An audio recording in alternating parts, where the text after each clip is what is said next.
दोस्तों, स्वागत करते हैं आज के हमारे न्यू टॉपिक में। आज का जो हमारा टॉपिक है वह है ICF अप्रेंटिस भर्ती 2026-27। ठीक है, ICF अप्रेंटिस भर्ती 2026-27। इसको किसने निकाली है? तो इसको निकाली है आपके इंटीग्रल कोच फैक्ट्री चेन्नई है। ठीक है, इसमें कुल सीटें कितनी निकाली हैं? 1000। आवेदन आप कब से कब तक कर सकते हैं? 8 से 7 सितंबर, 8 अगस्त से 7 सितंबर के बीच में आप इसमें आवेदन कर सकते हैं। चयन किस आधार पर होगा? चयन 10वीं के मेरिट के आधार पर किया जाएगा। महत्वपूर्ण तिथियों की अगर हम लोग बात कर लेते हैं तो कब क्या होगा उसके बारे में, तो आवेदन शुरू होगा 8 अगस्त 2026 से। अंतिम 7 सितंबर तक आप इसमें आवेदन कर सकते हैं, शाम को 5:30 बजे तक। इस बात का विशेष ध्यान रखिएगा, 7 सितंबर को आप शाम को 5:30 बजे तक ही अप्लाई कर पाएंगे। इसलिए उस डेट का क्यों इंतज़ार करना है, उससे पहले ही अप्लाई कर देना है। अच्छा, एक चीज़ मैं इससे पहले आपको और इन्फॉर्मेशन दे देती हूँ। यह एक प्रशिक्षण है। प्रशिक्षण का मतलब जब आपको देखेंगे कि आप अच्छा काम कर रहे हैं तब आपको इसमें नौकरी मिल सकती है, लेकिन यह कोई सरकारी नौकरी नहीं है। इस बात का आप ध्यान में रखेंगे। ठीक है, यह मैं आपको पहले ही स्पष्ट कर देता हूँ। ट्रेड और सीटों की बात कर लेते हैं। इसमें अगर आप कारपेंटर हैं, कारपेंटर मतलब लकड़ी का काम जानने वाले, और आपने ITI कर रखी है तो आपको ITI मतलब आपने ITI कर रखी है तो आपके लिए 40 सीटें हैं। नए अभ्यर्थियों के लिए 50 सीटें हैं। नए अभ्यर्थी जिनके पास ITI की डिग्री नहीं है, केवल वो हाई स्कूल पास है, केवल वो 10th पास है। ठीक है, इलेक्ट्रीशियन 40 और 160, फिटर 80। अगर आपने ITI कर रखी है फिटर से तो 80 सीटें हैं, 180 सीटें नए अभ्यर्थियों के लिए हैं। मशीनिस्ट के लिए 40 सीटें और 50 सीटें हैं। पेंटर के लिए 40 सीटें और 50 सीटें हैं। वेल्डर 80 सीटें और 180 सीटें। अन्य LMTC PS आदि के लिए 6 सीटें हैं और नए अभ्यर्थियों के लिए 10 सीटें हैं। कुल 326 पोस्टें ITI में हैं जिसने ITI कर रखी हैं, और 680 पोस्टें नए अभ्यर्थियों के लिए। टोटल मिलाकर के 1006 पोस्टें लगभग हैं। तो लगभग 1000 पोस्टें हैं इसमें आई हुई हैं। आप इसमें अप्लाई कर सकते हैं। अगर हम आयु सीमा की बात कर लेते हैं एज की, तो अगर आपने ITI करके रखी हुई है तो आपकी आयु 15 से 24 वर्ष के बीच में, 15 से 24 वर्ष के बीच में होनी चाहिए।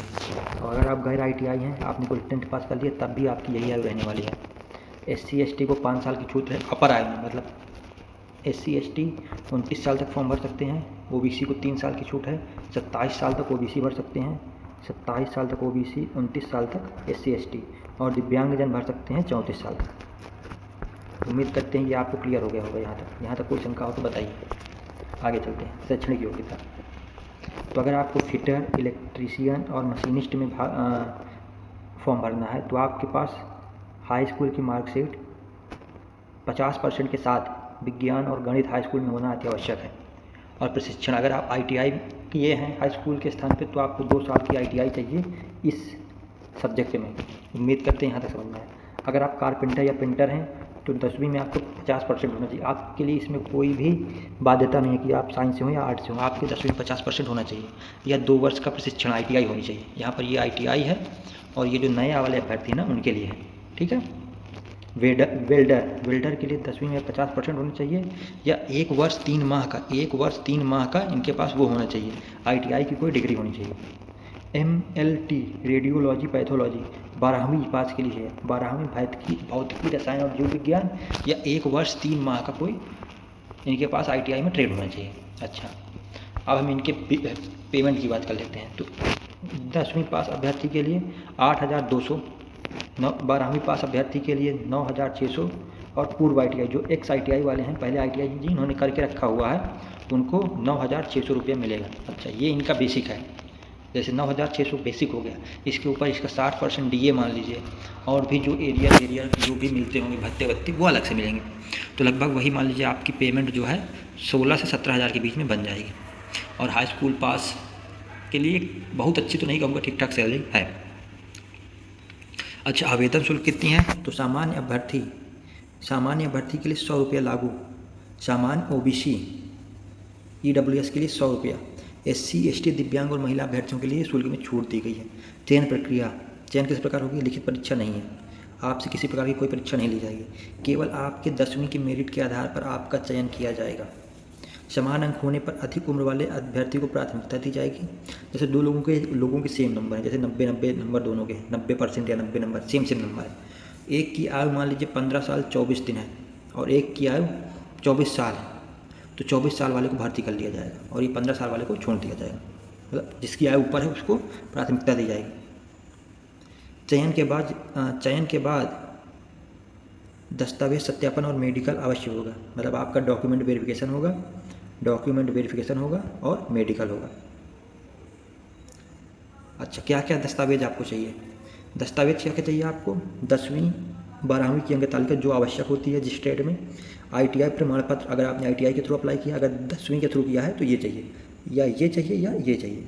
जाति, अगर आपने OBC के थ्रू अप्लाई किया, EWS SC ST, तो आपको जाति प्रमाण पत्र चाहिए।